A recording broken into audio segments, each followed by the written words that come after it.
Diamonds from the Vernon collection, 1973, Southern California belt, Triumph 750.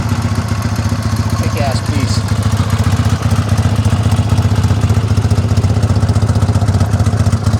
This is a single carb Tiger. This is the original factory paint coat on it. It's just been completely restored. It's an absolute diamond. I think it'd be a quick riding demo.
Capsule 1973. Classic Triumph.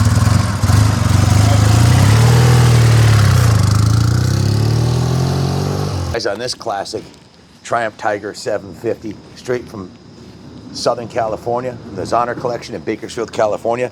They own B&H Cycles. We bought a 42 bike collection of mostly half of them were Harleys. There were quite a few classics like this Triumph in there, but the common denominator is Mr. Vernon handpicked these out of his many years of running a shop as the ones the diamonds he wanted for himself. Low miles, all of them were low miles. This one has 16,000 original miles. It's a 51-year-old classic. Mr. Vernon passed away about 10 years ago. His son Mark was maintaining the collection for him. He was getting up there in his late 60s, so wanted to let these go and find a new life for him. But this one was sitting for at least 20 years. The California license plate you can see on the back of here, last time it was registered was 1992. So Southern California is a dry, arid climate. These are all stored inside Mr. Vernor's house, or he had a hangar beside his house, a big steel building that he stored his Prevost bust in, and some of these classics in this bike was in there, so it was high and dry.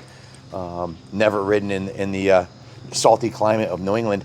So the reason I'm mentioning that is the chrome on most of his bikes. This is all original chrome on this bike. When we got it, we took the bike and stripped it right down, took the front and rear wheel off of it, took the tank off of it, took the seat off of it, took the battery out, it was dead for years, took the carb off, the exhaust off, stripped it right down to basically the engine and frame, and went through the wiring harness, sorted everything out, got the high beam, low beam, all the electrical functions are working 100%. And then I'll have to grab the work order because so much was done to this bike. It was a 5-page work order. I can't possibly remember it all. And in fact, was it January 23rd, Kenny, or was it February 23rd they showed up? Yeah, I'll be right there. When did these bikes show up? Was it January 23rd? I know Billy just looked it up. Yeah. Bill Kelly, who's been a motorcycle technician since the 80s. I worked with him at New England Cycles. He's been doing most of our Triumphs here, well-versed in British bikes, in American bikes, in classics. That's what he's worked on since the 80s. So he spent the better part of 6 months on and off working on this bike, going right through it, every nut and bolt on it, and ordering all the parts it needed, and getting it sorted out and dialed in. And of course, the tank went to the paint shop. That was professionally restored inside and out. All the other components went to the detail shop and were either polished or vapor blasted and painted, and the bike was completely restored. So matching numbers, of course, 100% correct original, virtually 100% correct and original. This bike is the gold standard of road bikes of the early 70s, and this one's been carefully preserved. So let me go over I'll go over the work, I'll read the work order to you, but before I get into that, if you look at the finish on the fuel tank is absolutely beautiful. The polished aluminum cases are beautiful. This is the original 50 1-year-old saddle. There's proof the bike's been carefully preserved. Has the original 5-speed logo on the back here, and all the original cycle parts are intact and in good condition. So we started out with a compression test. It tested out at a perfect 125 psi in both cylinders, and had good spark.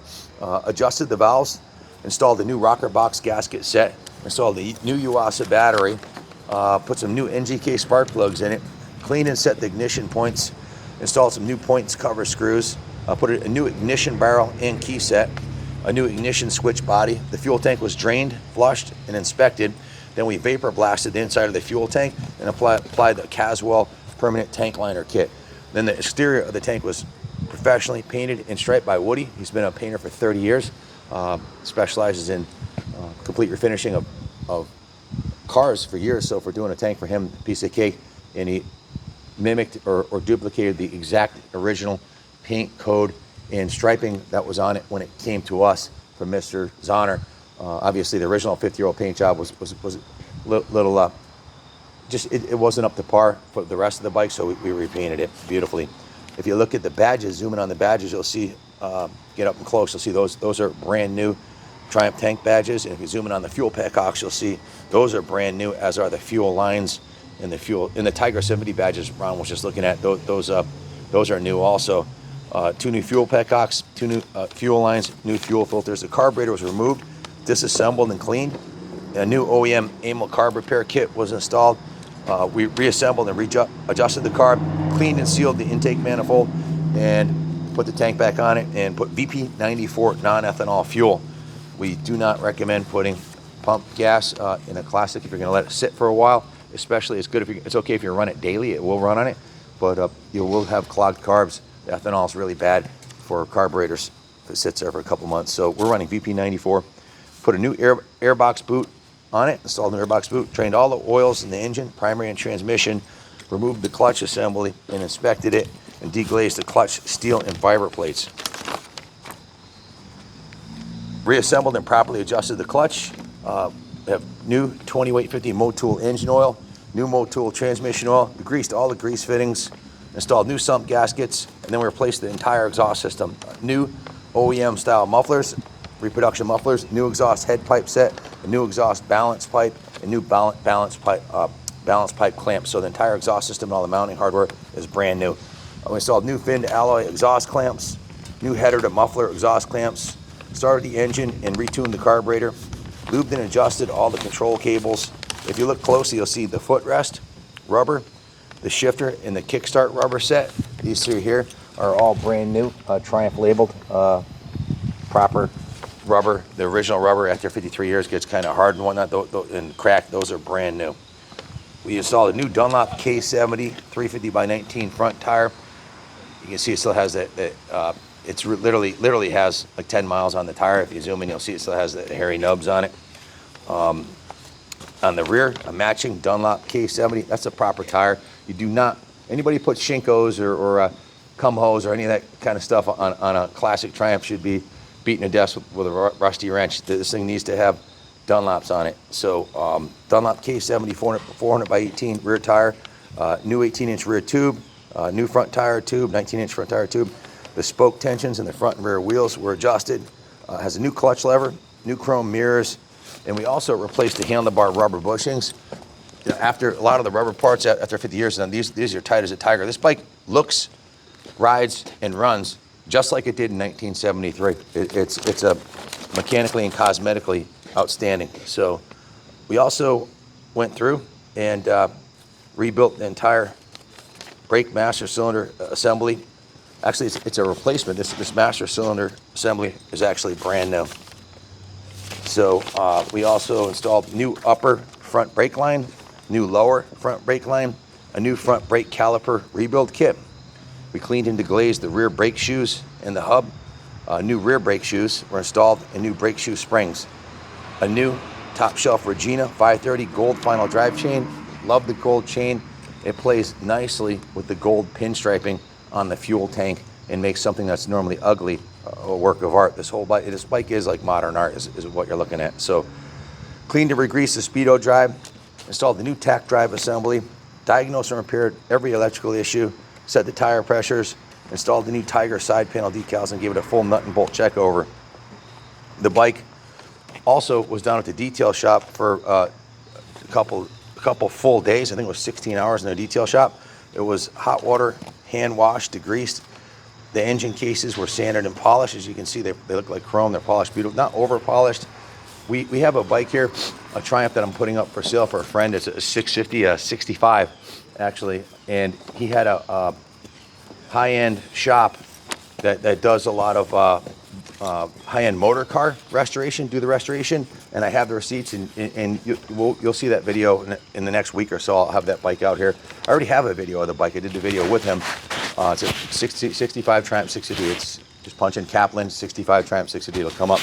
And he spent $40,000 on the restoration, doing a full nut and bolt restoration on it. And to be honest with you, they made some mistakes. They painted over nuts and bolts they shouldn't have and over polished some things. This one was done right. This looks just the way it did when it came out of the showroom floor in '73, and we did it for a hell of a lot less than 40 grand. So I think our bottom line on the work order was $14,540, and that was 82 hours of shop labor plus all the parts I mentioned. So $14,540. So it's obviously we can't give this one away. Plus there was the cost of the bike. Ship $800 to ship it from California. We've got a substantial investment in this, but it's thoroughly sorted and ready to go. So all of the aluminum was polished, all the chrome was polished, the wheels, the forks, the handlebars. Absolutely outstanding example. If you zoom in, you'll see we also professionally repainted the kickstand and the center stand and the swing arm and the chain guide and the frame rails. All the visible parts of the frame rails were redone too. So just a beautiful piece, man. As I mentioned, the exhaust is brand new. All the rubbers, even the passenger peg rubbers are new. All the wiring sorted. This badge is new. All the finishes are what they should be when it came out of the factory, except for the upgrade to the gold chain, which is just something kind of like our calling card. We do that on all our restorations. New plug wires. It didn't even need the choke when I started it this morning. It's just carbureted perfectly. Just tickle the carb and it fires right up. If you're looking for an outstanding example of a 73 Triumph 750 Tiger, I had the 72 Daytona 500. My dad bought one in 1974 when I was 9 years old, and he gave it to me. He gave it to my brother when he was 16, and I got the bike when I was 15 in 1980, and I rode that. And that was a 4-speed right side shift. Loved the bike, revved to the moon, handled great, small enough you could take it off-road if you wanted to. But this 750 Tiger is a huge upgrade from the 500 5-speed transmission, and a lot more power and torque and ability to take it out on the highway. It's the same engine that they ran in flat track road racing and TT racing for the Grand National Championships in the late 60s. In fact, they won 67, 68. I have the jacket from Gary Nixon, one of the team replica jackets. So my brother bought the 77 750 when he was 17 years old, and I had the 500. We used to ride him to school together, stop at the breakfast joint. I'm talking like 1981. We stop at the breakfast joint when you could get a full breakfast, 2 eggs over easy, toast, coffee, and bacon for 99 cents. And they'd usually give us a third egg because they knew we couldn't rub 2 nickels together. So, and the guy who ran the place knew us. So, original matching numbers. Show them the VIN numbers on this side right here. It's a TR7RV. There weren't a lot of these produced. Original matching numbers, diamonds like this that have been thoroughly preserved in the Zonner collection for 30 plus years, and then completely gone through from the frame up by us are few and far between. We don't do a lot of these types of restorations on the British bikes. They take a lot of time. It's time consuming, and like I said, 6 months. Billy worked on this on and off for 6 months, waiting for parts to come in, ordering parts. This one's done, and it's absolutely beautiful. And it was a fraction of what the next restored Triumph costs. to that we're bringing up for sale here. So if you have any questions about it, give us a call, 860-454-7024. We can ship this thing anywhere in the world. We offer financing in-house, and we do take trades. So good luck finding a nicer 73 than this. This one's a real deal, man. Thanks for watching. Long live the king. That's the king now. And God bless America.